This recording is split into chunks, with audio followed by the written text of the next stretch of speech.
Labrīt. Labas Jā, rytas. Kristaps pusi jau izstāstīja. Taip, Kristapas jau pusę papasakojo, Mēs mazliet bet mes šiek tiek giliau pasižiūrėsime į tai, kas vyko. Un varbūt tiešām jāsaka, Zigurdai, kas tie didžiausi kas bija įvykiai tie lielākie notikumi finansų rinkose tirgos nuo paskutinio pēdējais susitikimo tikšanās karto? Jā, tad ar to arī sāksim. Taip, tai nuo to ir pradėkime. Trīs reizes atkārtošos. Aš jau gal trečią kartą pasikartosiu, ką jau anksčiau sakė žmonės.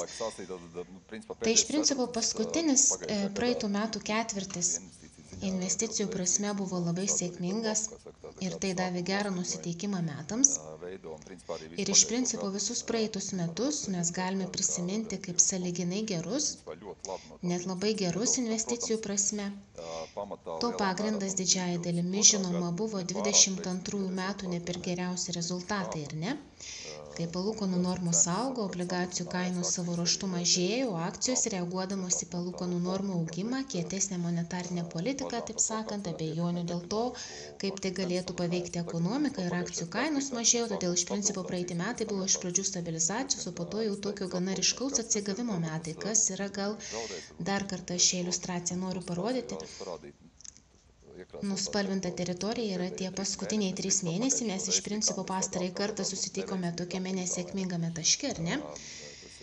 Įdomu tai, kad sutampa mūsų susitikimai su tokiais ryškiais posūkiais, tikėkimės, kad šį kartą mūsų susitikimas nesutaps su kokiu posūkiu žemyn, bet tas 3 mėnesių ciklas kažkoks čia yra išryškėjęs. Bet tai, ką galbūt svarbu suprasti ir dar kartą reikia akcentuoti ir šioje iliustracijoje, kad finansų rinkoms, ar tai būtų akcijos ir ypač obligacijos, palūkanų normos yra pagrindinis ir vienareikšmiškas nukreipiantysis faktorius ir tai buvo ir 22 metais, tai buvo ir 23 metais ir užbėgant šiek tiek įvykiams už akių, greičiausiai ir 24 metai nebus ypatingai kitokie. Čia prasidės daug dar įvairių dalykų, bet mes galime kalbėti rinkimai, žinoma, ekonominiai procesai kaip tokie, tačiau palūkanų normų kryptingumas, monetarinė politika, centrinių bankų reakcijos, retorikos į įvairius įvykius bus tai, kas koreguos aktyvų kainas tiek dienos rėmuose, tiek greičiausiai ilgesniais laikotarpiais.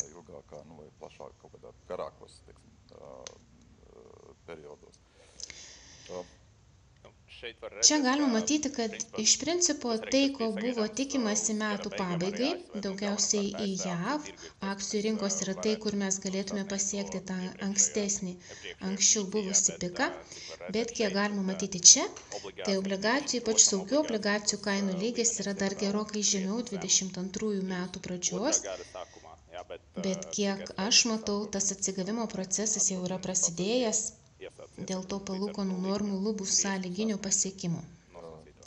Na taip, aš manau, dešinėje tas priartintas grafikas rodo, kad iš principo tai kainų žygio prasme, kaip mes matome, kai vos tik tos palūkanų normos arba tiesiog kažkoks mąstymas investuotojų, kad tos palūkanų normos galėtų pradėti mažėti, tai sukelia tokį gana stiprų lūkesčių dėl palūkanų normų kritimą. Tai kainų prasme, pavyzdžiui, ir tos pačios Amerikos valstybės obligacijos, kurios čia reprezentuoja tą patį saugiausią apskritai finansinių aktyvų dalį, tas kilimas aukštyn iš principo buvo, aš net pasakyčiau, palyginamas su akcijų rinkos produktyvumu tuo mastu. Todėl akcijos, žinoma, visada buvo toks aktyvas, kuris ilguoju laikotarpiu atneša didžiausią grąžą, bet mes visi žinome, tai jis yra ir rizikingiausias, bet vis tiek tuo metu, kai palūkanų normos yra už vairo kabutėse, tada ir šie obligacijų kainų pokyčiai taip pat gali būti labai ryškus ir nukreipti aukštyn. Tas variklis praeitame ketvirtyje finansų rinkos portfelių grąžai. Iš principo, tai nebuvo tik akcijų atsigavimas. Obligacijų įnašas buvo daug didesnis. Jei mes tokioje portfelių kompozicijoje, pradedant nuo tokio agresyvesnio, kurį mūsų supratimu sudaro apie 50% akcijos, o tą kitą dalį sudaro apie tiksliai tai pusę per pusę saugios ir rizikingos obligacijos, iki konservatyvaus, kur akcijos yra savo raštus 10 maždaug procentų, o likusios pasiskirsto tarp rizikingų ir saugių obligacijų, tas vaizdas atrodo maždaug taip. Taip, ir iš principo, jei mes į tuos jau 23 metus pasižiūrėtume, kai rezultatas geras ir jis iš principo, tas metų paskutinis ketvirtis, tą rezultatą iš esmės ir sukūrė. Kaip mes tame priartintame grafike dešiniajame krašte matome, kad tuo metu, kai mes susitikome prieš 3 mėnesius, nesvarbu, ar tai būtų subalansuotas, agresyvus ar ypatingai konservatyvus portfelis, tie rezultatai, net nuo metų pradžios, nors mes praeitus metus vertiname kaip tokius finansinius rinkų atsigavimo metus ir tam tikrą prasme tokius pozityvai įkrautus metus, ten praktiškai buvo nuliai. Taip, ir tas pastarasis ketvirtis ištraukė tą visą, taip sakant, rezultatą. Ir galiausiai mes portfeliuose matome tarp 5% augimą konservatyviausiuose ir į obligacijas orientuotų portfelių ir virš 10% augimą subalansuotėms, tokiems aktyviems portfeliams. Taip, tai yra žvilgsnis į tai, kas buvo, bet man atrodo visada svarbiausias klausimas yra, ką daryti toliau. Mano patarimas, žinoma, šiuo metu lieka aktualus nuo praeitų kartų pirkti, tačiau klausimas yra, ką mes matom, kažkokius specifinius dalykus, kuriuos mes darysim klientams arba būtent alokacijų paskirstimo prasme.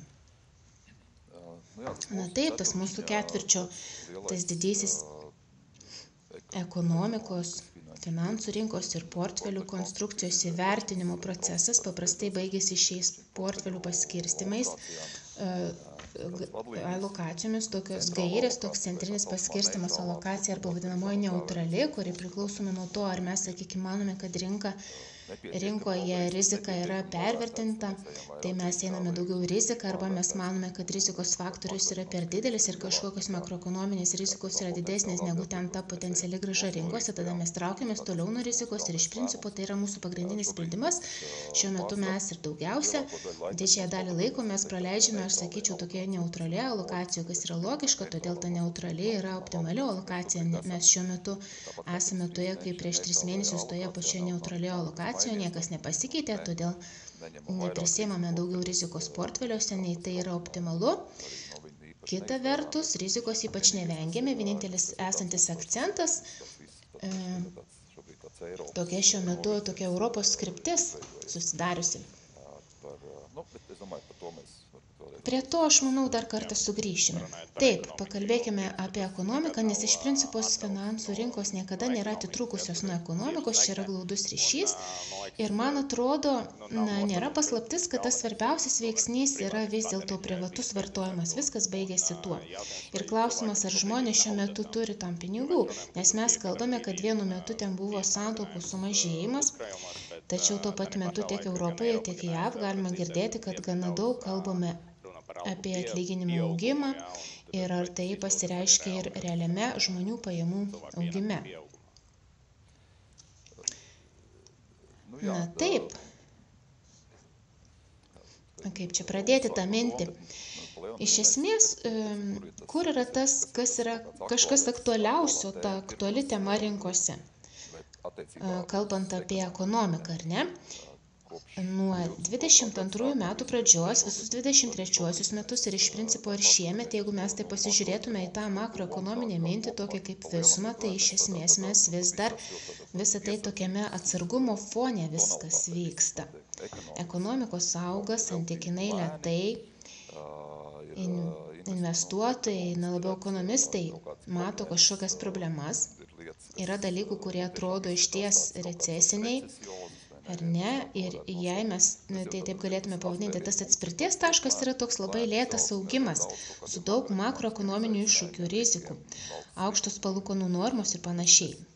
Todėl mes iš principo tos paskutinius porą metų praleidome žiūrėdami, bandydami pasižiūrėti, kur ta realiai ekonomika, lyginant su tuo iš esmės gana, negalima pasakyti depresyvių, bet tokių stagnacinių kažkokių fonų.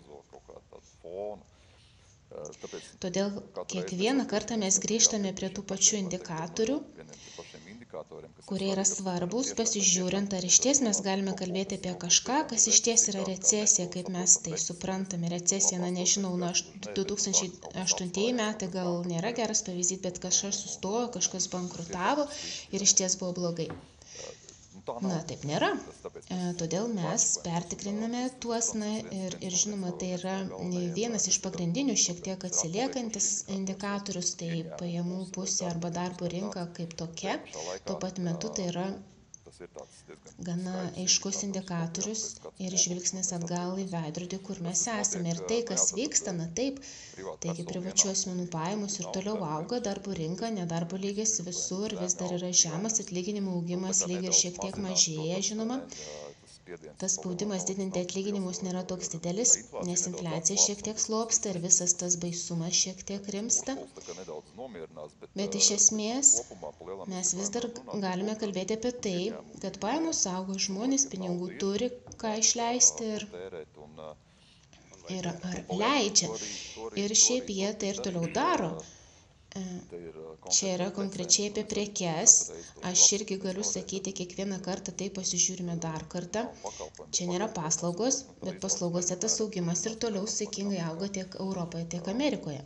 Nominaliomis kainomis apskritai kosmosas vyksta. Vartojimas yra aukštas, paprasčiausiai prekės kainuoja brangiai, bet ir vadonamosiomis realiomis kainomis, net prekių skaičiaus prasme, jei mes tai taip galime įvardyti, tos tendencijos yra vis dar išlieka pozityvios. Labiau JAV, žinoma. Daugiau kalbame apie JAV. Taip, apie Europą mes iš ties, mes ten daugiau toliau matysime rodiklius. Europa yra tokia. Iš principo, Europoje augimo greitis paprastai yra toks lėtesnis. Ir kai tik, žinoma, vyksta koks nors stabdymas, jisai procentinis punktas Amerikai yra lėtesnis augimas, Europa tai jau yra praktiškai sustojimas dažnai. Tai yra, Europa yra relatyviai. Ir taip visada yra, jei pasižiūrėtume į tą grafiką, tai nėra pirmą ketvirtį, tai Europa yra tokių labiau stagnacinių požymių Europoje. Bet jei mes apskritai imame pasaulio ekonomiką kaip tokią, nes visa tai yra susiję, Europai ateina kažkas iš Amerikos, Amerikai ateina kažkas iš Europos, tos atšvaistės nueina visur. Iš esmės, vartojimas, tiek pajamos, tiek vartojimas yra tai, ką vis dar galima pavadinti recesija, kažkokia bazinė tema rinkose. Ar tą patį galima pasakyti ir apie Latviją ir Baltijos regioną?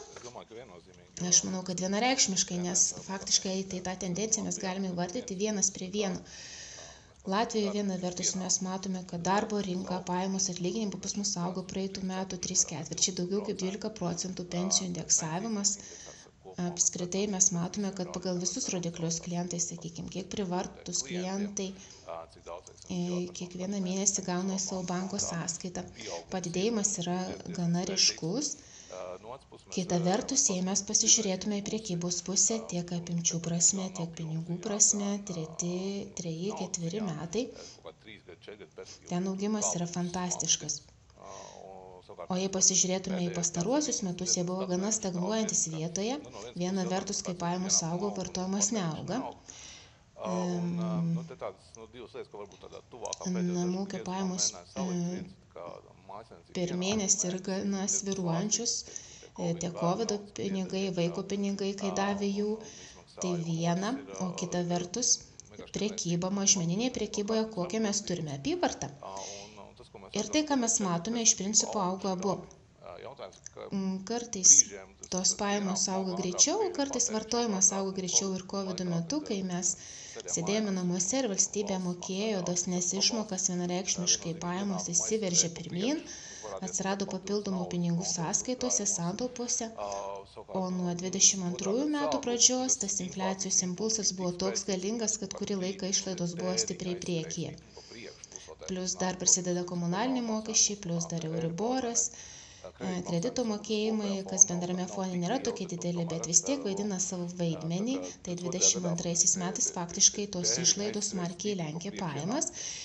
Ir tai, ką mes matome paskutinių metų laikotarpiu, kai tos pajamos ir toliau auga, o namų ūkiai išnaudoja visas atsargas, kad išlaidų lygį išlaikytų tame išaugusiame lygyje, indėliai pas mus yra šiek tiek susitraukę, vartojimo kreditų išdavimas išaugo, tačiau pozityvus dalykas, jei mes pasižiūrėtume dabar, toks jausmas, kad tos pajamos pradeda pasivyti išlaidas ir tas kainų augimas šiek tiek sulėtėjo ir dėl to prieštara tarp to, kad pajamos lygiai ir auga, vartojimas šiek tiek stagnuoja, sprendžiasi ir jei mes pasižiūrėtume į priekį, vartojimo dinamika vis labiau ima priklausyti nuo pajamų dinamikos.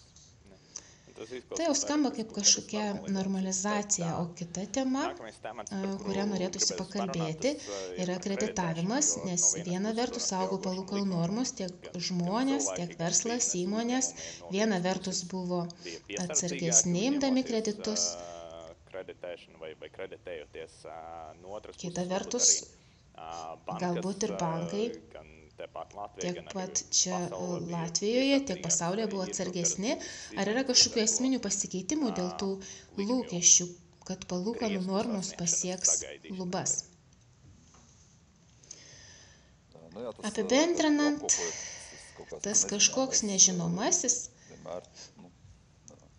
kažkuria prasme visada apriboja kažkokią veiklą. Ir galbūt koks nors kreditą imti norintis žmogus ar ir įmonės tiksliai nežinodami, kas bus ateinančiais metais, dar kitais metais. Kreditoriai pristabdė šiek tiek tą kreditavimąsi, įsigyjant būstą.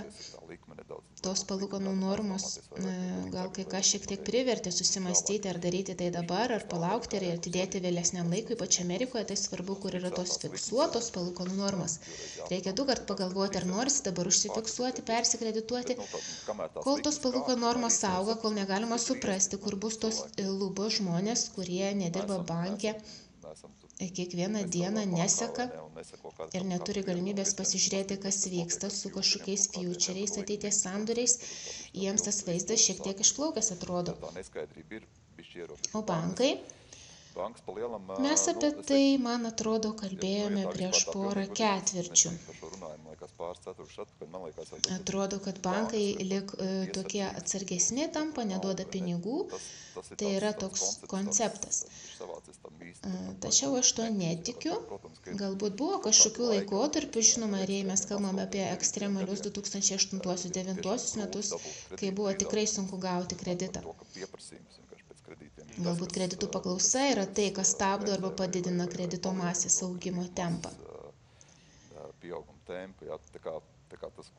Tačiau, jei mes žiūrime į banko nusiteikimą, rodiklius, kas yra šie kreditų standartai, kas su jais vyksta, tai, kas vyksta pastaraisiais mėnesiais, to neaiškumo mažiau, kur tos palūkanų normos sustos, kad ir kaip būtų įdomu, tai iškart gana greitai pasireiškia ir tose veiklose. Bankai pagal šiuos standartus kreditus paleidžia, yra pasirengę duoti geresnėmis sąlygomis ir iš principo tiek įmonės, tiek žmonės ima. Aš čia neįdėjau to grafiko, tačiau įdomu, kad Europoje net kredito apimtis per pastaruosius 3 mėnesius net yra išaugusi. Kas šiek tiek stebina ir yra toks faktas, Amerikoje lėtesniais tempais, bet ir toliau auga. Europoje vienu metu buvo eurozonoje, prieš 3-6 mėnesius mes stebėjome kreditų masės šiokį tokį susitraukimą. Dabar yra prasidėjęs net padidėjimas. Jei mes į tokią dinamiką pasižiūrėtume, kas yra svarbu, bet kuriems rodikliams, kuriuos mes aptarėme, jie gerėja, ar ta situacija yra geresnė ar blogesnė. Tai per pastaruosius 3 mėnesius galima būtų kalbėti ir apie pusę metų ta situacija ir toje kreditavimo srityje, pinigų srautas į ekonomiką. Situacija krypo į pozityvesnę pusę. Dabar žiūrint į šį paveikslėlį, man atrodo labai svarbu iš principo kreditų standartai. Vienas iš tokių recesijos indikatorių. Mes žiūrime, ar ten matosi kur nors recesija ar ne. Prieš metus turėjome platesnį konsensusą, kad mes turėsime, tiek augimai yra įvykę recesijos laikotarpiu, o šiuo metu mes matome, kad augimas yra stabtelėjęs, jis jau iš principo pradeda leisti žemyn. Ir tai nėra vienintelis toks paveikslėlis, kuris rodo, kad bus kažkokia recesija, tačiau pradeda viskas gerėti ir iš esmės ta ekonomika gana gerai toliau veikia.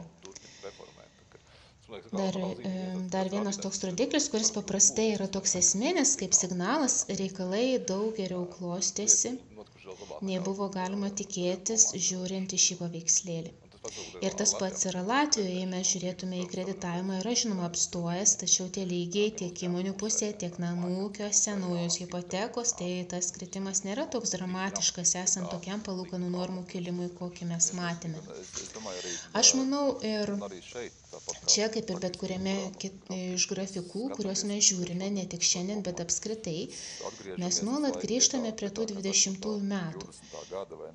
Bet jie iš ties buvo kažkas, kas, nežinau, ir pakeitė kažkaip žmonių smegenyse kažkokį neutronų tinklą, tikriausiai ir jei žmogus liko toks, koks jis yra, bet tose ekonomikose ar finansų rinkose mes vis dar gyvename toje kažkokioje tos bangos tos tebevaikšto, atsimuša, koncentriškai grįžta atgal. Čia buvo ir tas pats COVID-as, kai praktiškai viskas sustojo, po to toks palengvėjimas sekė. Kreditų standartai buvo suminkštinti beprotiškais tempais. Žmonės, kompanijos visi ėmė kreditus, palūkanų normos buvo žemos, ekonomika augo, infliacija buvo ištrūkusi iš rankų. Ir vėl į visą tai reikia žiūrėti reliatyviai. Kreditų standartai sugriežtėjo, lyginant su tuo, kokie negriežti jie buvo 21 metais. Ir čia yra toks specifinis ir Latvijai aktualus klausimas. Tik aš pasakysiu, kad nesu įsitikinęs, kad čia sėdė kompetentingiausi žmonės, kurie jį galėtų atsakyti. Ar galima tikėtis, kad bankai galėtų sumažinti įkainius būstų kreditams arba pasiūlyti fiksuotas palūkanas? Gal mes galime pertraukus metu rasti kokį labiau kompetentingą atstovą, kuris galės į tai atsakyti, bet klausimus mes gavome. Aš trauksiu klausimus, kuriuos jūs užduodate, pagal galimybės arčiau kiekvienos konkrečios temos. Kitas klausimas apie kreditavimąsi mes pakalbėjom ir apie vartotojus pakalbėjom, bet dar viena tokia svarbi ekonomikos dalis yra gamintojai. Ir iš principo visus praeitus metus išliko tokia tendencija, kad jų nuotaika vis blogėja. Jie gana pesimistiškai žvelgia į tai, kas mūsų laukia. Kaip tai atrodo šiuo metu? Gamybos sektoriaus verslininkų nusiteikimo indikatorius. Aš iliustracijai. Martinis apie Baltijos šalis ir eurozoną, bet iš esmės viskas atrodo maždaug taip ir Amerikoje. Visur yra panašiai. Mes nuo 22 metų jau praktiškai pradžios matome šios verslininkų nusiteikimo indikatorius arba veiklas. Čia yra konkrečiai apie visą ekonomiką, bet gamyba labai panašiai atrodo, dar net šiek tiek blogiau, ar ne? Vienas iš ilgiausių periodų, kai šie gamintojų aktyvumo indikatoriai laikosi zonoje žemiau 100 ar žemiau 50, priklausomai nuo to, kaip kas skaičiuoja kontrakcijos zoną. Šis indikatorius čia yra Europa ir Baltijos šalis, bet tas pats Amerikos ASM. Ta prasme, kiek aš save prisimenu dirbančioje srityje, tai yra tai, kuo iš principo ekonomistai yra pratę praktiškai visas išvadas daryti, nesvarbu apie ką, kas su nafta bus, tai koreliuoja, išaiškina praktiškai viską. Tas indikatorius yra recesijos zonoje ir tai yra viena iš priežasčių, dėl ko ekonomistų prognozės labai didelė apimtimi paaiškina, dėl ko jos yra tokios atsargios ir mes kalbame apie kažkokią recesiją. Recesija nuolat sklando ore ir šie apdirbamosios pramonės indikatoriai, sentimentai yra recesijos, vadinamojo stagnacijos zonoje. Bet vėlgi, mes apie tai jau taip pat esame kalbėję, kas yra daug, kas yra mažai. Ir tai, ką mes šiuo metu, kodėl šiuo metu tas stabdymas tęsiasi? Priežastis. Vėl mes kalbam apie COVID-ą, sustojimą, po to tą vartojimo milžinišką bangą, mes prisimename, kad ten spūstis uostuose kažkoks prekių trūkumas kažkur buvo. Bet vis tiek, jei uostuose susiformuoja spūstis, Amerikos laivai stovėjo, negalėjo patekti, laukė dienom ir savaitėm. Tai akivaizdu, kad ne prekių trūko, o vartojimas buvo per didelis. O gamybos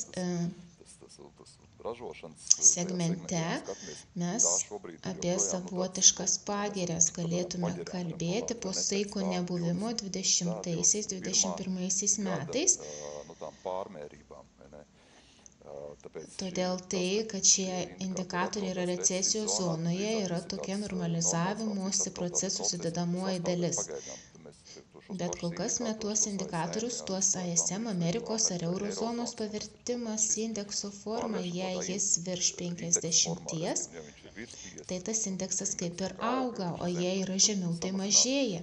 Ir mes matom tą didžiąją bangą 21 metais, o dabar tą normalizaciją atgal į vidurkį.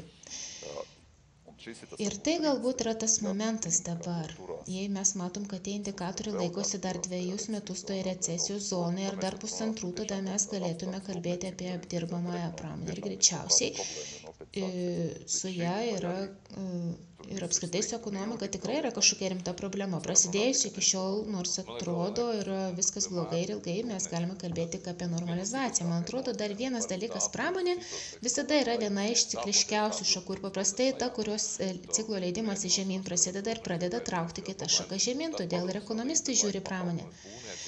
Kai yra su pramonė problemų, jos laikų bėgant nusitemps su savimi ir paslaugas statybą ir kitas šakas, bet tie svyravimai po pandemijos yra tokie, kad pirmą kartą pramonėje prasidėjo kažkokios pagirios ir kažkoks nusileidimas. Tuo pat metu vyksta ir atsigavimas paslaugų srityje, esant normaliam, logiškam ekonomikos ciklui taip neturėtų būti, todėl tai vis dar nėra kažkoks normalus ekonomikos ciklas. Ta ankstesnį saiko nebuvimą vartojame, kai vienu metu pajamos paaugo greičiau, po to vartojimas išaugo greičiau nei pajamos, ieškoti, kurio metu ta ekonomika sugrįš į pusiausvyrą, man atrodo, ir čia yra tas pats. Todėl tie, kurie į recesiją įžiūri, jie žiūri į pramonę, nes pramonė yra signalas likusiai ekonomikai, bet ta likusi ekonomika šiuo metu dirba kitame cikle. O jei mes pasižiūrėsime į Latvijos ekonomiką, Baltijos šalis yra 2 dalykai. Vienas tas bendras sentimentas pradeda gerėti, kas yra gerai, ir toje pačioje pramonėje yra signalų, kad tos atsargos, kurios susidarė, patiria pagirių pasiekmes, to vakarėlio pasiekmes, kai daug kur atsirado atsargų, dėl to nebuvo reikalingi užsakymai ir paklausa buvo relatyviai silpna. Yra signalų, kad atsargos pradeda mažėti ir čia pagerėjimų galima laukti jau šių metų pirmojo pusėje, dėl to mes matome pagerėjimą vartotojų pusėje. Tai, kas šiuo metu iš Baltijos šalių labai iškrenta, yra Estija.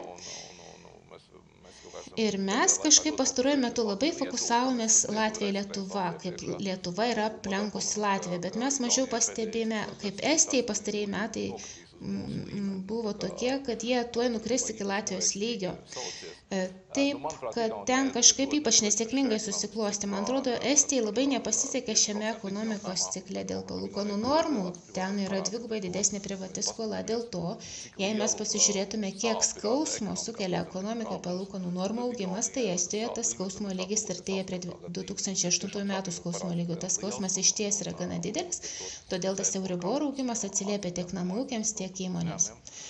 Plus Estija dirbo su Skandinavijos šalimis daug, ten yra santykinai silpna situacija ir paskutinis dalykas, kalbant apie Estiją, pas mus labai populiaru, kad valstybė, IT valstybė labai daug technologijų srityje startuolio auga palūkanų normos ir finansavimo prieinamumas tokio tipo įmonės labai palėtė.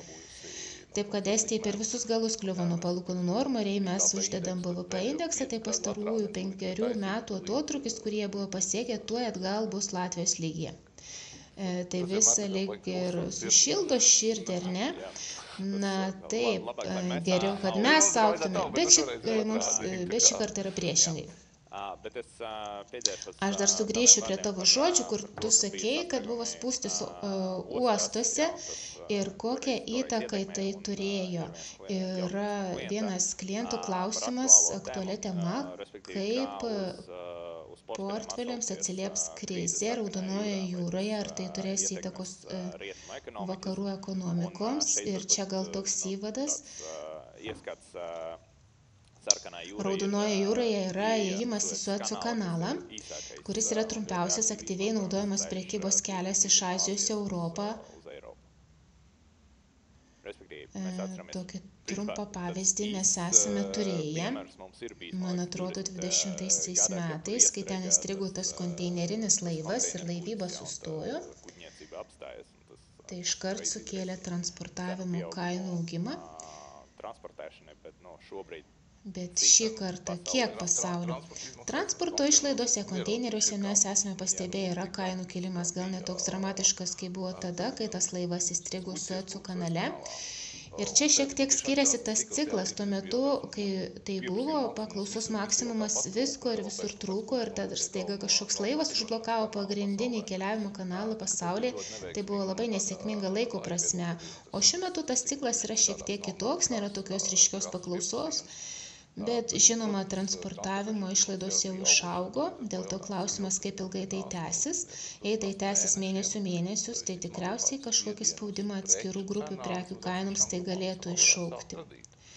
Ir šiuo metu ne tik Sueco, bet ir Panamos kanalas yra ribotų pajėgumo, nes ten nėra vandens. Sausra paprasčiausiai. Mes tai apibendrinsim, tai įtaka galėtų būti per išaugusias transporto išlaidas infliacijai.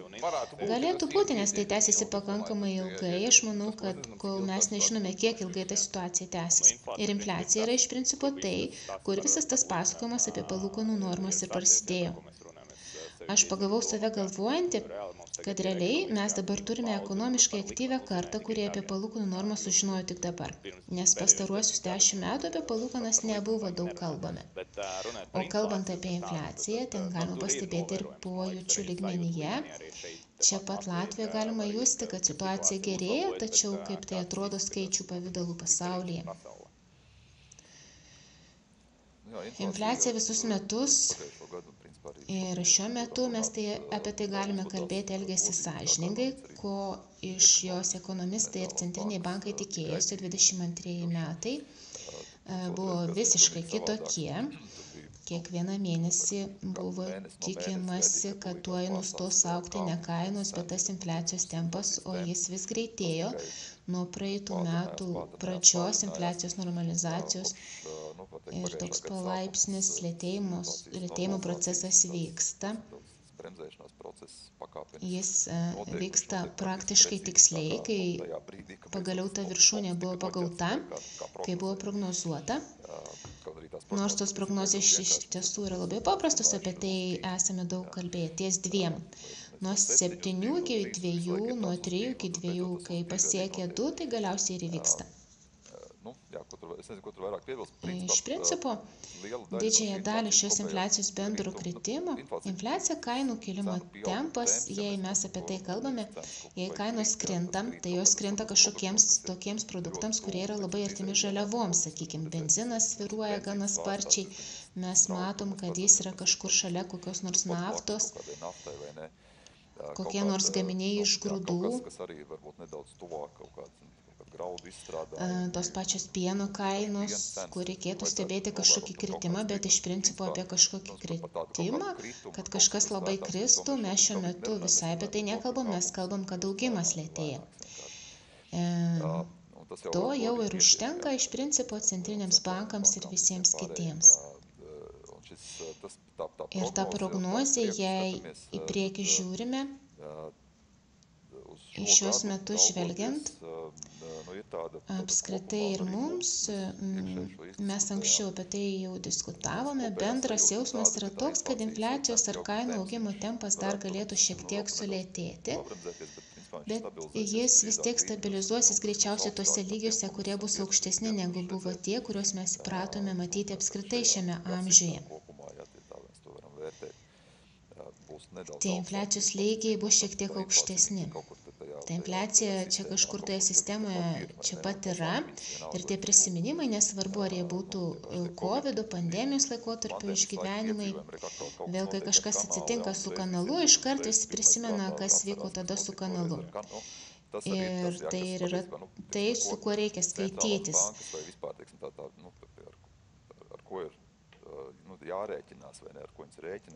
Ta infliacija po tokių patirčių, buvusio infliacijos dramatiško augimo, jį pavertė žmonės labai įtariais.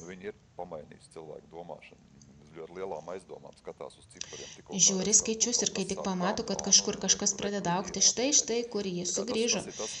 Tai yra, kaip tos ekonomikos veiks toliau artimiausioje ateityje. žmonių protai taip dirbs, kompanijos taip dirbs, jau nebelauks, kol galbūt praeis tas kainų augimas, kai tik jis prasidės, iškart perkels tai kainas. Taip jau yra, infliacija įsisunkia į tą ekonomiką kaip tema. Jei mes pasižiūrėtume į ekonomistų prognozes, tai mes matome ir tą bendrą.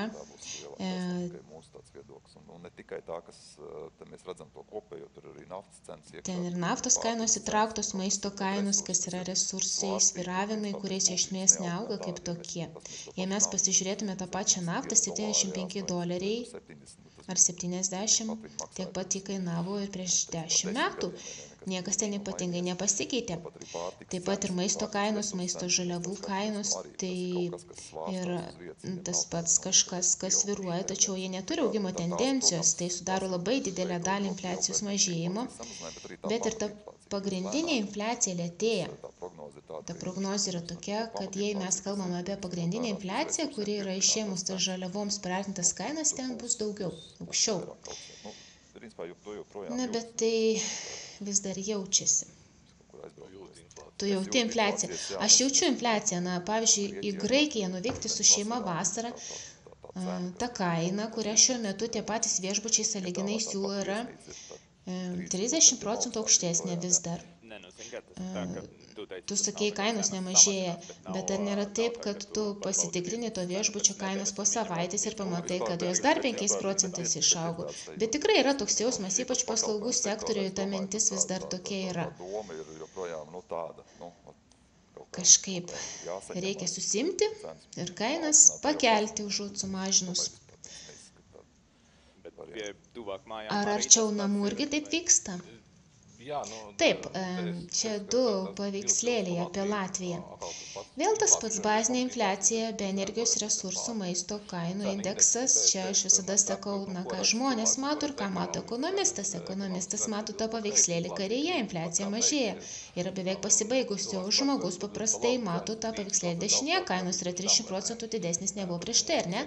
Tai, kas mums įdomu, kas vyksta su ta dinamika, pasižiūrėjus tas vidinės kainas, tas infliacijos skaičius, ten dar yra tokie kokie 4 ar 5%, bet faktiškai praeitų metų kovo mėnesį tos vidinės kainos jau labai sparčiai augusios 21-22 metais lyg ir stabilizavosi.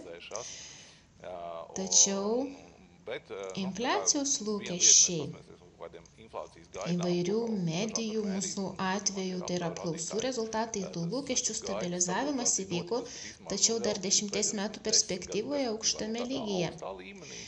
Tai nėra žemas lygis, kur mūsų tos infliacijos lūkesčiai yra, tai ką sako Zigurdas. Ta infliacijos patirtis yra tokia šviežia ir bet kuriuo metu gali ta infliacija augti. Bet ekonomistai kol kas neturi gero atsakymų, kas bus šių metų pradžioje. Jei pažvelgtume detaliau, globalios kainos svyruoja, kaip rinkos svyruoja, bet tos vidinės kainos turi tendenciją būti perkainotos metų pradžioje per kokius 3 pirmuosius mėnesius, kai prasidėjo nauji metai, įmonė pasižiūrė savo biudžetą, kažkokį planą ir mes matom, kas vyks šiemet, kas bus kitų metų pradžioje su kainomis. Tai yra šiuo metu atviras klausimas, nes tas augimas buvo nepaprastai didelis, kažkokios pagirios, gal norim kažkokią pauzę padaryti. Jei mes neturime didelio augimo, mes galime kurį laiką net į defliaciją patekti dėl to, kad energijos ištekliai yra pigesni. Nuo infliacijos iškart prie palūkanų normų, vėl ir vėl turime grįžti prie šio klausimo. Mes jau kalbėjome apie tai, kad buvo gana staigus perkainojimas per pastarąjį ketvirtį, bet ko galima tikėtis, nes tai vis dar yra labai aktualus klausimas. Perkainojimas masyviai įvyko per pastaruosius 3 mėnesius.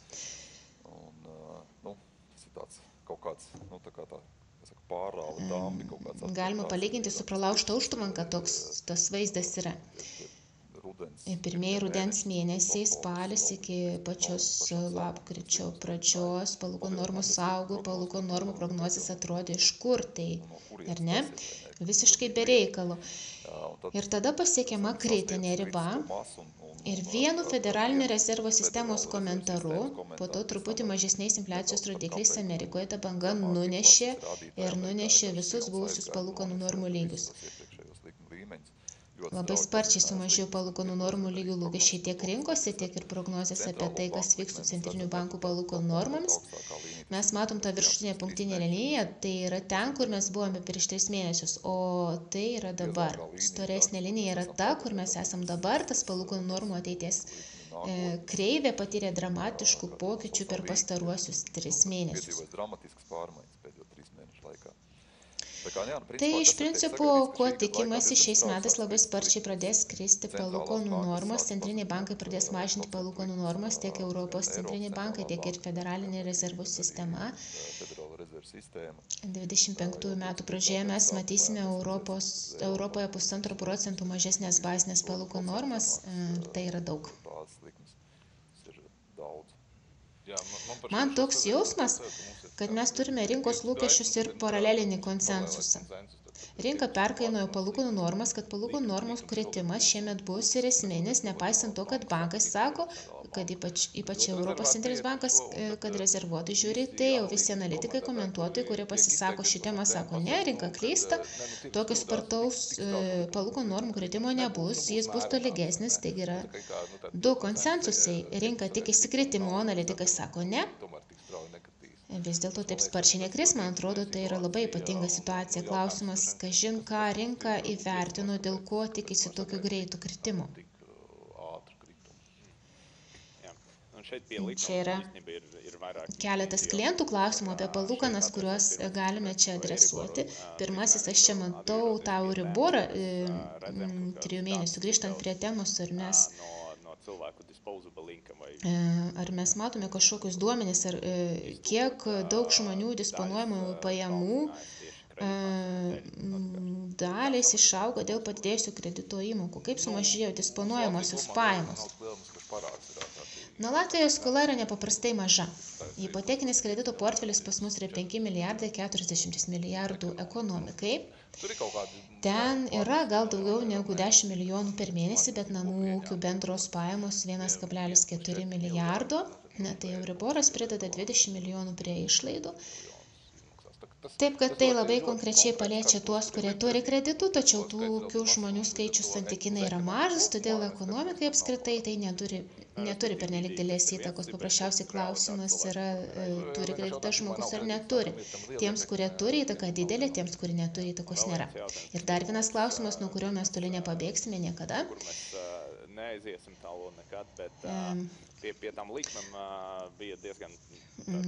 Kai JAV tos palūkanų normos mažėjimo lūkesčiai buvo didesni nei Europoje, tada doleris susilpnėjo ir žinoma klausimas yra, kas bus su euro dolerių kursu, ar ko šiuo metu yra tikimasi euras doleris.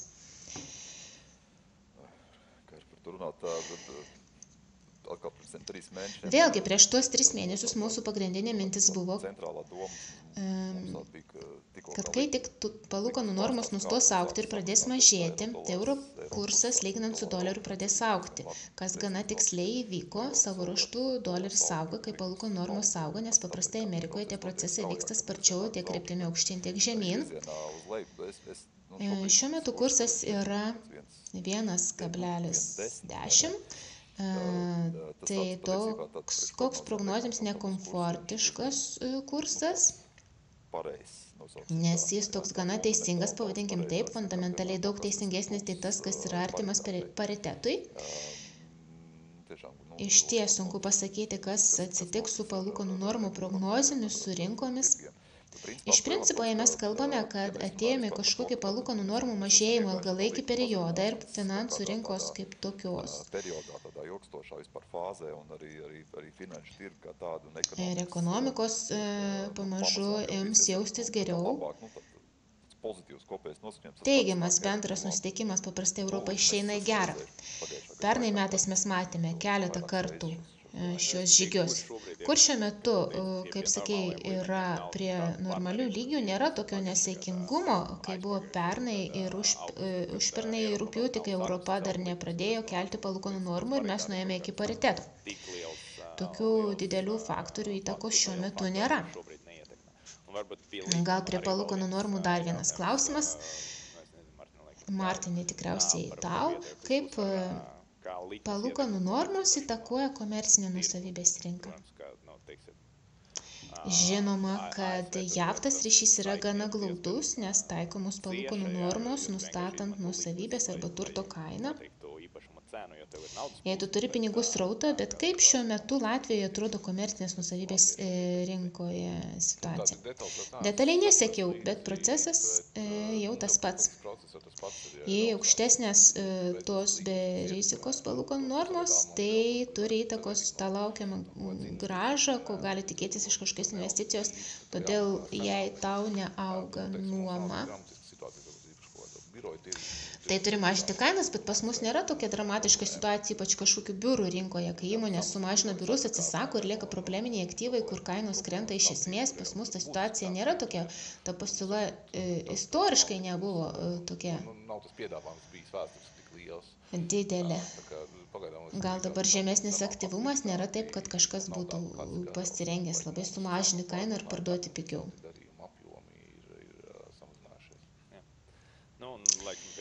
Prieš nedidelę pertrauką, paskutinis klausimas, ko mes tikimės iš ekonomikos. Mes pakalbėjome apie detalės, bet kaip tai atrodo sudėjus kartu. Na taip, tą makro dalį pabaigiant, bendra žinutė yra tokia. Bendra ekonominė mintis tampa šiek tiek šviesesnė, negu buvo prieš 3 mėnesius. Ši iliustracija reikės labai ilgai aiškinti, kas čia yra, tačiau iš principo tai yra, kas vyksta su ekonomistų prognozijomis susijusiomis su BVP. Jis augs ar mažės? Absoliučių lygių gal neverta žiūrėti, greičiausiai tą kryptį. Taigi, jei ten ta linija kyla aukštyn, tai reiškia, kad kiekvieną dieną, arba pasižiūrėjau šią savaitę, lyginant su praeitą savaitę, jei kyla aukštyn, tai reiškia, kad ekonomistai savo prognozes pagerino, atsidarė Excelius, perskaičiavo, bus vis dėlto spartesnis BVP augimas. Arba tas pats gali reikšti lėtesnis kritimas, o jei kitą pusę, tai atvirkščiai gal bus spartesnis stojimas, negu aš, ekonomistas, tikėjausi prieš savaitę, arba augimas bus per kapeiką geresnis, nei mes tikėjomės prieš savaitę. Ir atvirkščiai. Ta bendra mintis, pavadinkim, ekonominė mintis, ji krypsta aukštyn, tačiau yra niuansų. Taip sakant, tai nėra susijęs su eurozona, jau darosi keista, bet eurozonoje ekonominės prognozės vis dar yra su neigiamu ženklu.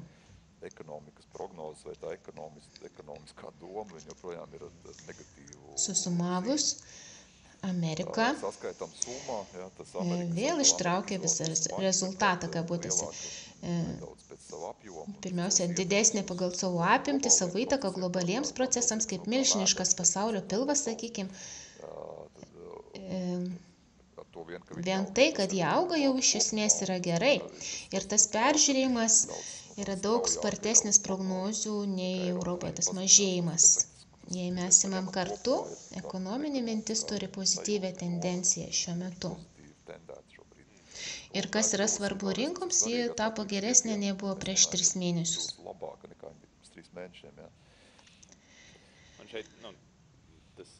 Šiuo metu tikriausiai reikia užduoti šį kliento klausimą. Vėlgi labai aktualų. Tu jau sakei, kad JAV yra didesnė ekonomika ir žinoma yra klausimas, kas bus su jų rinkimais. Mes nežinome, koks bus rezultatas, bet kokia teoriškai įtaka tai galėtų turėti. Istoriškai, aš sakyčiau, ta įtaka nebuvo milžiniška. Yra daugybė kitų institutų, išauga nepastovumas rinkoje, kol paaiškėja, ko tikėtis. Tačiau iš esmės kažkokių fundamentalių pokyčių. Ten Bernis Sandersas tikriausiai neateis į valdžią, todėl pasakyti, kad jie atsisakys rinkos ekonomikos negalima. Tai yra vienareikšmiškai. Paskutiniais rinkimų metais stebima, kad tie metai visada yra pilni didelių svyravimų rinkose dėl vienokių ir kitokių priežasčių. Naktis prieš rinkimus yra tas momentas, kai iš principo reikia pirkti. Kitą rytą jau yra per vėlu. Nesvarbu, kas ateina į valdžią. Aš pats per pastaruosius 2 rinkimus, tiek per ankstesnius, kai Bideną išrinko ir kai Trumpą, aš abu kartus maniau, pažaisiu su rinkos kritimais. Kai buvo išrinktas Trumpas, paspekuliavau ir praradau pinigus. nes rinka nuėjo aukštyn, nors buvo išrinktas Trumpas, o kitą kartą, kai išrinko Bideną, kuris iš serijos ateis demokratai ir apribos uždės mokesčius kompanijoms ir vėl bus visiškai vienodai. Buvo visiškai vienodai, kai tik baigėsi rinkimai, vėl prasidėjo ralis, kai nebegalima nieko pagauti ir visas tas pozicijas reikia išmesti į šiukšlių dėžę. Tai tokia yra ta patirtis iš principo, kad ir kas ateitų ar neteitų, iki šiol buvo mažiau svarbu už tai, kad tai galiausiai jau yra užnugarį. O dabar aš siūlau padaryti nedidelę pertrauką ir po kokių 5-10 minučių pratęsti jau apie finansų rinkas.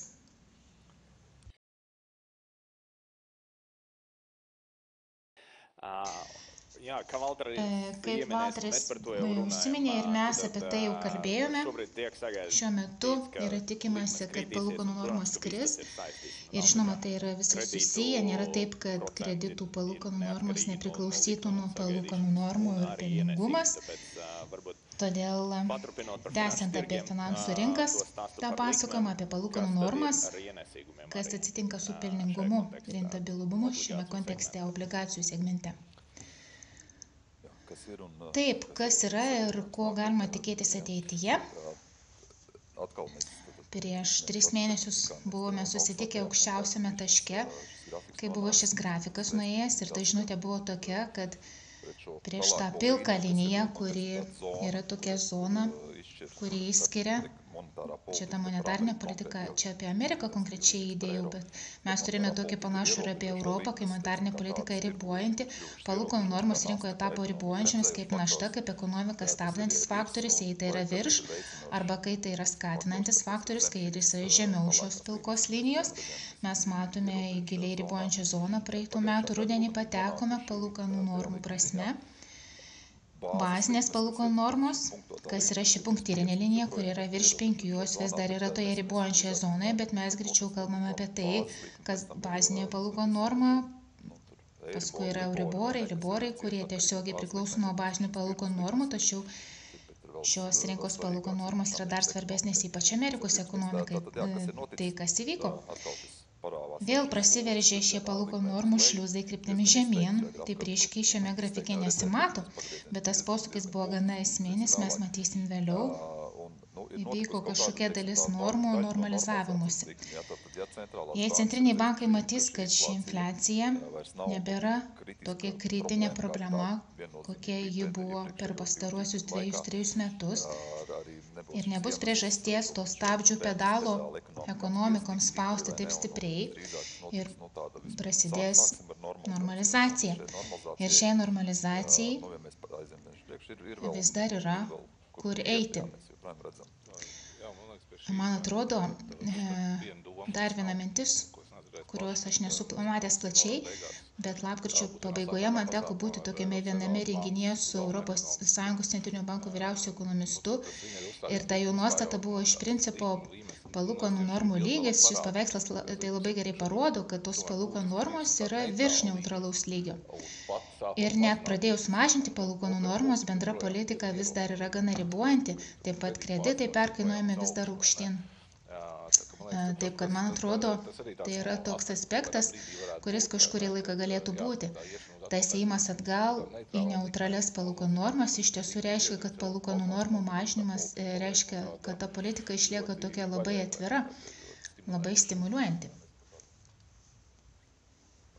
Mes apie tą kryptį, pokyčius, niekas finansų rinkose niekada nevyko viena kryptimi. Visada yra svyravimų kažkokių, bet į kurią pusę vėl tas visas kompleksas krypsta palūkanų normų prasme, tai judam į normalizavimuose pusę. Bet mes šiuo metu kalbame apie normalizaciją, mes nekalbame, kad ten kažkoks gelbėjimo planas bus paleistas ekonomikoms stabdyti, tai yra dar tolesnis žingsnis, bet iš principo užtenka normalizacijos, kad mes galėtume apie paspirtį, ypač finansų rinkoje, finansinių portfelių prasme, portfelių rezultatų prasme kalbėti.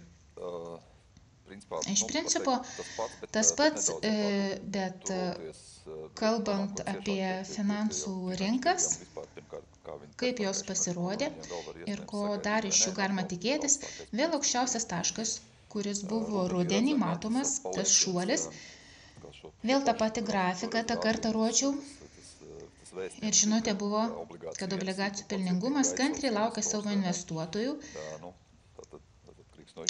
Sulaukia jūsų ar ne, tai priklauso nuo jūsų, bet akivaizdu. Atėjo kantrybei galas ir šiam pelningumui, gana stipriai sumažėjo pelningumas rinkose. Matom, kaip kurioje vietoje, bet 200 bazinių punktų, kas yra obligacijoms daug, ypač jei jos turi ilgus terminus, pavyzdžiui, tos pačios 10 metų vyriausybės obligacijos arba 7-8 metų įmonių obligacijos, koks yra vidutinis terminas Amerikos investicijų reitinguose, tai reiškia plus 10% prie kainos. Tai yra 1 procentinis punktas, daug. Vėl geriausias momentas, kiek galima laukti. Obligacijų iš principo visus praeitus metus ten kas kartą, pirksit, mus po 8% suteikė galimybių įsigyti. Ta galimybė įsigyti už tą labai gerą kainą praėjo. Labai gali būti, kad jei viskas vyks taip, kaip ekonomistai tikisi iš infliacijos, iš monetarinės politikos, iš ekonomikos, greičiausiai dar kartą mes nebesugrįšime į tą zoną. Bet kalbant apie tai, kas įvyko ir kas laukia, tas pelningumas mes matome yra iš principo pakankamai aukštas vis dar. Mes žiūrim istoriškai, tai yra euro išraiška. Aš tai ir norėjau pasakyti, nuskambėjo, kad kažkas jau yra praleista, bet realiai tie lygiai dar yra gana aukšti ir patrauklus. Taip, jau yra finansų rinkose, sakykime, tos pačios akcijos, jei krenta, kas bus dar po 3 mėnesių. Ar bus dar žemiau, ar po mėnesio bus žemiau, galbūt bus, bet yra čia, kur yra ir ta kaina yra gera. Ja reikia imti, taip, kad situacija pagerėjo, bet investuotojai, mes norime matyti pozityvę kryptį, o ne tik vien minusą besilaikant ir galima prarasti apskritai viltį, kad ten apskritai kažkas veikia taip, kaip turėtų. Šis judėjimas prasidėjo, kainos pradėjo kilti, tai žinoma mes labai dažnai stebėdavome, kad tas istorinis rezultatas turi labai didelį įtaką tam, kaip mes apskritai veikiame. Jei prasidėjo tas pozityvumas, tai motyvuos peržiūrėti šią galimybę. Bent jau pasilikti, jei neįeiti į rinką. O apie obligacijų pelningumą kalbant, tai artimiausiams 12 mėnesių bandžiau paskaičiuoti, esant skirtingiems scenariams, kaip galėtų atrodyti šių pagrindinių segmentų pelningumas. Pavėluota ar nepavėluota. Iš tikrųjų niekas nepavėluota, etaloninės palūkanų normos ir toliau mažėja. Amerikos ar Vokietijos vyriausybių vertybinių popierių palūkanų normos mažėja ir toliau yra galimybė tai daryti, nors šios normalizacijos įtakoje. Jei taip vyksta, nesvarbu, ar ekonomika yra gerai. Jei ekonomikai bus blogiau, tai normalizacija greičiausiai bus dar spartesnė, ypač jei infliacija nebėra problema. Todėl esant įvairiems scenarijams, mes iš principo galime tikėtis gerų pelningumų artimiausiams 12 mėnesių, kas yra įdomu, man atrodo, čia bandant šios scenarijus, tie scenarijai yra vienodi visiems segmentams, sektoriams, vienintelis, kas priklauso, yra sudedamosios dalys, ilgesniems ta situacija yra pozityvesnė. Kokybiškesniems šį kartą įdomu yra pozityvesnė situacija, nes kas su obligacijomis yra vienas dalykas, kurį reikia akcentuoti, kad vadinamieji rizikos priedai iš principo rinkoje palaipsniui mažėjo ir tapo maži. Ypač Amerikoje. Mes jau galime kalbėti apie tai, kad lygiai jau yra artimi 21 metų lygių, kai buvo tas abejingo optimizmo ryškiausias etapas. Rizikos priedų praktiškai nebuvo, santykinai. Tai yra vėl toks momentas, tai iš principo įdomu tai, kad kokybiškiausiams obligacijoms šis potencialas, žiūrint, koks galėtų būti tas rezultatas, svyravimo amplitudė, atrodo daug geresnis negu rizikingų obligacijų. Arba palyginamas. Ir žinoma, apie psichologiją jau kalbėjome. Prieš metus buvo 20% infliacija, žinoma, tas pelningumas netrodė toks patrauklus. Šiuo metu, kai pas mus yra mažiau nei 1% infliacija ir tikriausiai tas pelningumas relatyviai išraiška yra stipriai pozityvus. Tokia situacija, kokios ilgą laiką nėra buvę. Ir vis dar patraukli. Apie obligacijas pakalbėjom, bet praeitais metais gerą bendrą rezultatą davė akcijų rinka. Kaip jie atrodo dabar? Po spartaus augimo, žinoma, visada yra jausmas, kad gal jau yra per vėlu. Ar jie atrodo saugi, brangi, patraukli? Ko galime tikėtis? Ir dar vienas klausimas iš klientų buvo apie tai, ar ir kiek tai yra pagrįsta 7 didžiausiomis kompanijomis, vadinamosiomis Magnificent Seven.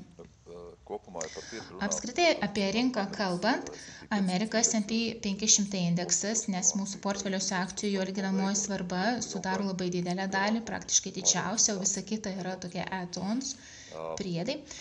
Dėl to mes daugiau dėmesio skiriame būtent šiam indeksui ir visiems tiems vertinimo aspektams. Iš principo, Amerikos rinka nėra pigi. Tokia išties pigi nebuvo ir 22 metų spalio mėnesį, kaip istoriškai, taip pigiai jau seniai nebuvo įmanoma nupirkti, jis buvo pigesnis, nei buvo 21 metų pabaigoje. Bet ir šiuo metu apie pigumą mes negalime kalbėti. Tuo pat metu, jei žvelgtume vėl ir imtume kompanijų pelnus, yra 2 sudedamosios dalis, iš kurių S&P 500 indeksas ar bet koks kitas indeksas susidaro, tai yra kiek kompanijos uždirba ir kiek už tai žmonės yra pasirengę mokėti, ar ne? Tų kompanijų uždirbimo pajėgumas, su tuo viskas yra gerai, žinoma, prognozės yra peržiūrėtos nuo 22 metų sausio ar pradžios, kai buvo tas aukščiausias optimizmo punktas žemyn, bet tada greičiausiai vėl atsitiko, sakyčiau, normalizacija. Jau šiek tiek buvo beprotiška ir tai sutapo vertinimai buvo dideli, nes buvo tikimasi, kad kompanijų pelnai augs 15% kasmet iki begalybės, kas žinoma yra nesąmonės. Kai tos prognozės normalizavosi, sveiko proto prasme, pavyzdžiui, 25 metams, kas yra svarbu rinkai, o ne tai, kas vyko pernai, kas vyks šiemet, tai jau yra įkainota ta prognozė šiuo metu. Bet 25 metam prognozė čia yra $260 vienam indekso vienetui, kas ten 4800 S&P yra. Jie iš principo yra gana stabili ir gana realiai pasiekiama. Mes bandėme analizuoti įvairiais būdais, kažkas arti to ir galėtų būti, ten yra pernelyg didelio optimizmo, ten yra ir pernelyg didelio pesimizmo, gal per kapeiką daugiau optimizmo, tai yra įmanoma, jei ekonomikos augs taip, kaip tikimasi, kad jos galėtų augti, toks lygis ir galėtų būti. Ir tada mes pridedam tai, kiek investuotojas bus pasirengęs mokėti, jei bus viskas mega super pinigų bus daug, viskas augs. Mes vėl kalbam apie per didelį optimizmą. Tas indeksas gali pasiekti 5500 šių metų pabaigoje, kas yra kažkeliolika procentų daugiau už tą lygį, kuris dabar yra. Aš nesitikiu, kad tai išsipildys, bet jei mes žiūrėtume į pastaruosius metus, tas Amerikos indeksas ėjo pozityvių kelių. Šį diapazoną, range, mes sudarinėjame kasmet metų pradžioje, pasižiūrėtume gale rezultatą, tai jis 4 iš 5 atvejų vystėsi pagal šį optimistinį scenarijų. Realybė buvo tokia. Normaliai tikėtinas yra maždaug toks, kaip dabar, 4-5% daugiau, nei jis yra šiuo metu. Ir žinoma, yra kažkoks negatyvusis, o apie tuos vadinamosius Magnificent Seven aš pasakyčiau taip. Šiuo metu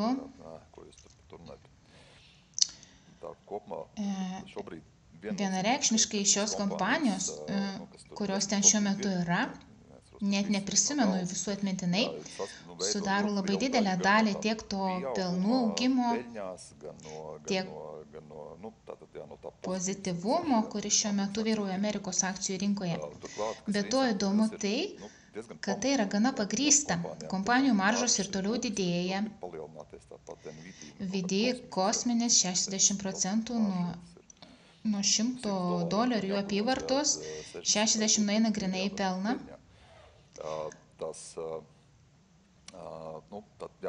Finansiniai jų rezultatai išties yra geri, yra verta už tai mokėti, tai nėra kažkoks išpūstas burbulas. Bet kas yra svarbiausia, kas bus, kai nebus to VD baigsis, kas bus meta, kažkas atsitiks, nustos augti. Jei pažiūrėtume, paimkim istoriją 70-80 metų, ką Bloomberg'e galima lengvai pasižiūrėti, kaip tai pilnai augo, banguotai augo, bet ta linija apskritai yra paprasčiausiai tiesi. Tas trendas yra tiesus. Nėra nei padidėjimų, nei sumažėjimų. 6,5–7% per metus yra tai, kaip per pastarosius 70 metų vidutiniškai auga ir tokiu greičiu auga S&P 500 kompanijų pelnas. Šiuo metu yra Magnificent 7, prieš keletą metų buvo kažkoks Magnificent 3, FANGs 5, tada buvo kažkeliolika bankų, dar prieš 100 metų traukiniai. Ten visą laiką yra kažkas, kas tą mačą kabutėse ištraukia. Todėl kalbėti tai, kad tik tos kompanijos nustos būti varoma jėga ir išsikvėps, istoriškai nėra pagrindo apie tai kalbėti. Tai yra tai, apie ką aš dažnai su klientais kalbėdamas sakiau, kad iš principo ši esanti situacija nėra iš esmės nieko tokio, kas istoriškai būtų be precedento. Tai yra taikoma ir tiems Magnificent 7, kaip tu sakai, tai jau yra buvę. Sigurtai, tu buvai pasirašęs tą negatyvų scenarių, ten buvo metu su trupučiu 320, jis irgi yra paaugęs iki 4, pasaulis keičiasi ir scenarijai. Didelę dalį sudaro būtent kompanijų pelnas, atskaitos taškas, nes prieš porą metų į priekį buvo kiti lygiai. Jei mes pasižiūrėtume ir į tuos pačius 23 metus, tai kompanijų pelnas pastaraisiais metais iš principo yra gana stagnuojantis. Net ir toje pačioje Amerikoje 23 metais tai yra $220, tai yra tiek pat, kiek buvo 22 metais.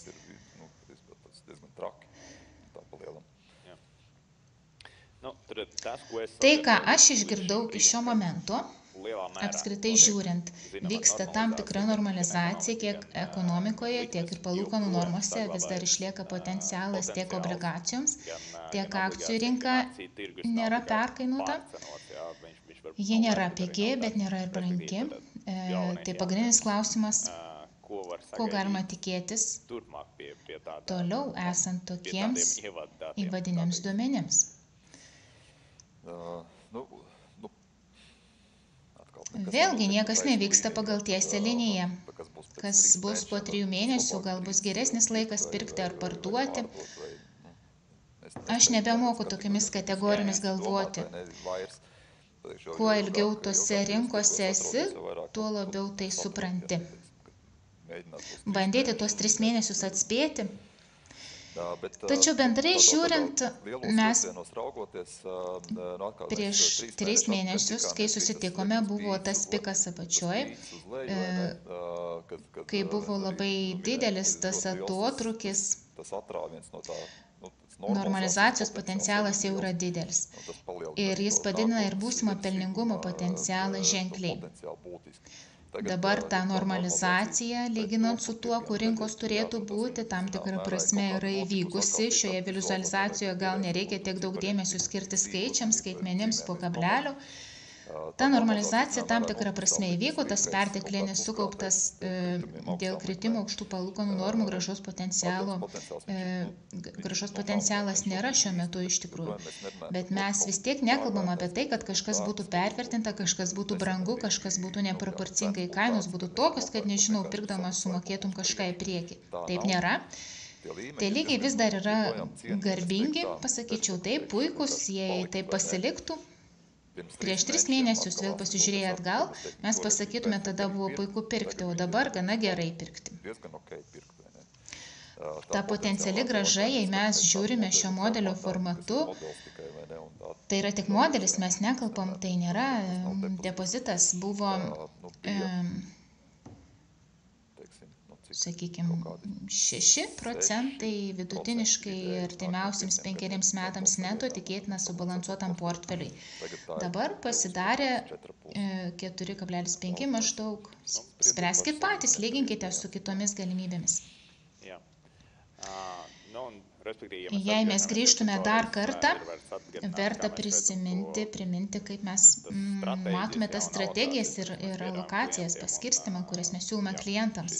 Tai tikriausiai yra paskutinis dalykas, apie ką šiandien verta pakalbėti. Aš manau, kad neverta eiti giliai į tas struktūras.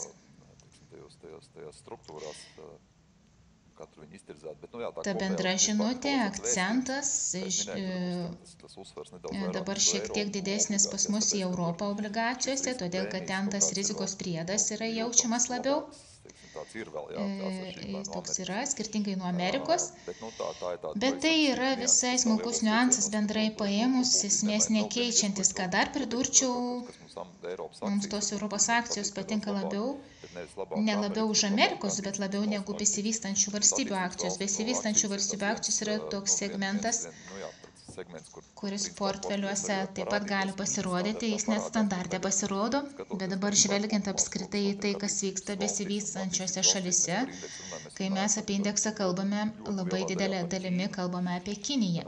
Kinijos akcijų rinka išties santykinai yra pigi ir jos investuotojai vengia. Gal teisingai, kad taip daro, šiek tiek pas mus pradeda skirtis esminė kryptis ir apskritai suvokimas apie daugelį dalykų su šia valstybe. Savo ruožtu kitos rinkos nėra tokios pigios, jos gana gerai pasirodė, bet mes kalbame apie Lotynų Ameriką, Indiją, jos gerai pasirodė. Todėl besivystančios šalis, vėl mes turime galimybę kažką nupirkti artimą indekso kainų formą, kur yra daug tos Kinijos, jis kaip indeksas Europo iš principo atrodo geriau. Jei ten apskritai tą dalį, kur yra besivystančios šalis, atiduotume Europai, pagal įvertinimus, vis dėlto tai yra Europa, eurozona. tą pačią kompaniją nupirkti praktiškai už tokią pačią sąlyginai kainą Europoje ir kažkokioje Kinijoje, kamgi tą riziką prisimti be reikalo. Tai tikriausiai yra viskas. Jei mūsų brangus klientai klausimų nebeturi, yra iš principo dar du klausimai. Iš principo vienas, kurį verta pakomentuoti pagal galimybės. Tai buvo klausimas apie Citadelę IPO. Deja, šiuo metu mes negalime nieko daugiau pasakyti, nei jau viešai nuskambėjusi informacija. Yra vertinami įvairūs scenarijai, skaitant ir IPO. Tai yra vienas iš scenarijų. Ačiū už pokalbį ir labai ačiū, kad radote laiko ir atėjote šiandien. Buvo išties malonu Jūs matyti ir aš jau pradedu manyti, kad tai yra mano frazė, kurią Kristupas sako, kad tai yra didžiausias įvertinimas ir pagerbimas, kad Jūs skiriate tam laiko. Dar kartą ačiū.